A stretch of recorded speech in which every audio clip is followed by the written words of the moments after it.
caso del alcalde de San Francisco de Macorís, Félix Rodríguez, con un desfalco de más de 400 millones de pesos del pueblo dominicano.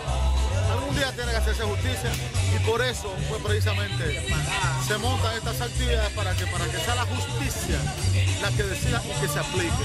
La justicia, la mejor representación anda con una venda, de forma tal que no tiene que tener miramientos, sino que se aplica como tiene que ser aplicado precisamente. Lástima que en este país la justicia tiene compromiso y los jueces tienen compromiso y entonces pues por lo tanto la justicia no se le aplica lo de arriba, sino que se le aplica lo de abajo únicamente y exclusivamente. Pero ojalá que aquí se ponga y se haga un ejemplo para que uno comience por lo menos a creer en algo y en alguien. El pueblo no cree que habrá una sentencia en contra de este señor. Pero es que hasta este momento la justicia no ha sido la ceñidora de los jueces, sino que la justicia ha actuado a espaldas de cómo tiene que actuar y por eso la gente desconfía. Tiene razón la gente desconfía en la justicia dominicana, claro que sí.